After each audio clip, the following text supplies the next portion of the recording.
ನಮಸ್ಕಾರ ಸ್ನೇಹಿತರೆ, info junction YouTube ಚಾನಲ್ಗೆ ಸ್ವಾಗತ. ಸೋಷಿಯಲ್ ಮೀಡಿಯಾ ಓಪನ್ ಮಾಡಿದ್ರೆ ಸಾಕು, ಬರೀ ಇರಾನ್ ಇಸ್ರೇಲ್ ಯುದ್ಧದ ಸುದ್ದಿಗಳೇ ಓಡ್ತಿವೆ. ಇವತ್ತು ಮಾರ್ಚ್ 25. ಪರಿಸ್ಥಿತಿ ತುಂಬಾನೇ ಸೀರಿಯಸ್ ಆಗಿದೆ. ಸರಿಯಾಗಿ ಅರ್ಥ ಮಾಡಿಕೊಳ್ಳೋಣ ಅಸಲಿಗೆ ಏನಾಗ್ತಿದೆ ಅಂತ. ಮೊದಲನೇ ವಿಷಯ ಏನಪ್ಪಾ ಅಂದ್ರೆ, ಅಮೆರಿಕ ಇವತ್ತು ಇರಾನ್ಗೆ ಒಂದು ದೊಡ್ಡ ಆಫರ್ ಕೊಟ್ಟಿದೆ. ನೋಡಿಪ್ಪ, ನಮಗೆ ಯುದ್ಧ ಎಲ್ಲ ಬೇಡ, ನಾವೊಂದು 15 ಪಾಯಿಂಟ್ಸ್ ಕೊಡ್ತೀವಿ, ಇದಕ್ಕೆ ಒಪ್ಕೊಳ್ಳಿ, ಶಾಂತಿಯಾಗಿರೋಣ ಅಂತ ಅಮೆರಿಕ ಹೇಳಿದೆ. ಅದೇ ಇರಾನ್ ಅದನ್ನ ತಿರಸ್ಕರಿಸಿದೆ. ನಮ್ಮನ್ನ ಶರಣಾಗೋಕೆ ಹೇಳ್ತೀರಾ, ಚಾನ್ಸೇ ಇಲ್ಲ ಅಂತ ಪ್ರಪೋಸಲ್ನ ಕಸದ ಬುಟ್ಟಿಗೆ ಹಾಕಿದ್ದಾರೆ. ಇನ್ನು ವಿದ್ಯುತ್ ವಿಷಯಕ್ಕೆ ಬಂದ್ರೆ, ಇವತ್ತು ಬೆಳಿಗ್ಗೆ ಇಸ್ರೇಲ್ ಸುಮ್ಮನೆ ಕೂರ್ಲಿಲ್ಲ.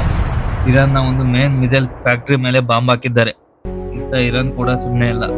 ಅವರು ಅಮೆರಿಕದ ದೊಡ್ಡ ವಾರ್ಶಿಪ್ USS ಅಬ್ರಾಮ್ ಲಿಂಕನ್ ಮೇಲೆ ಅಟ್ಯಾಕ್ ಮಾಡಿದ್ದೀವಿ ಅಂತ ಕ್ಲೇಮ್ ಮಾಡ್ತಿದ್ದಾರೆ. ಅಮೆರಿಕದ ಹಡಗಿನ ಮೇಲೆ ಕೈ ಹಾಕಿದ್ರೆ ಏನಾಗುತ್ತೆ ಅಂತ ನಿಮಗೆ ಗೊತ್ತು. ಇಡೀ ಅಮೆರಿಕ ಸೈನ್ಯ ಈಗ ಮಧ್ಯಪ್ರಾಚ್ಯದ ಕಡೆ ಮುಖ ಮಾಡಿದೆ. ಇದೆಲ್ಲ ನೋಡಿದ್ರೆ ಒಂದು ಕಡೆ ಶಾಂತಿ ಮಾತುಕತೆ ನಾಟಕ ನಡೀತಿದೆ, ಇನ್ನೊಂದು ಕಡೆ ಒಳಗೆ ದೊಡ್ಡ ಮಟ್ಟದ ಪ್ಲಾನ್ ನಡೀತಿದೆ. ಇವತ್ತು ಅಮೆರಿಕ ಸುಮಾರು 3,000 ಎಕ್ಸ್ಟ್ರಾ ಸೈನಿಕರ ಅಲ್ಲಿಗೆ ಕಳಿಸಿದ್ರೆ, ಆದ್ರೆ ಕತೆ ಎಲ್ಲಿಗೆ ಹೋಗಿ ಮುಟ್ಟುತ್ತೋ ಗೊತ್ತಿಲ್ಲ. ನೋಡಿ ಗೆಳೆಯರೆ, ಈ ಯುದ್ಧ ಹೀಗೆ ಕಂಟಿನ್ಯೂ ಆದ್ರೆ ಪೆಟ್ರೋಲ್ ಬೆಲೆ ಗಗನಕ್ಕೆ ಹೋಗುತ್ತೆ, ನಮಗೆಲ್ಲ ಕಷ್ಟ ಆಗುತ್ತೆ. ನಿಮ್ಮ ಪ್ರಕಾರ ಅಮೆರಿಕ ಈ ಯುದ್ಧ ನಿಲ್ಲಿಸುತ್ತೋ ಅಥವಾ ಇನ್ನೊಂದು ದೊಡ್ಡ ಯುದ್ಧ ಮಾಡುತ್ತಾ? ನಿಮಗೆ ಏನನ್ಸುತ್ತೆ ಅಂತ ಕೆಳಗೆ ಕಮೆಂಟ್ ಮಾಡಿ. ಇವತ್ತಿನ ಅಪ್ಡೇಟ್ ಇಷ್ಟೇ. ಇನ್ನು ಏನಾದರೂ ಹೊಸ ಸುದ್ದಿ ಬಂದ್ರೆ ತಕ್ಷಣ ಹೇಳ್ತೀನಿ. ಟೇಕ್ ಕೇರ್, ಬಾಯ್.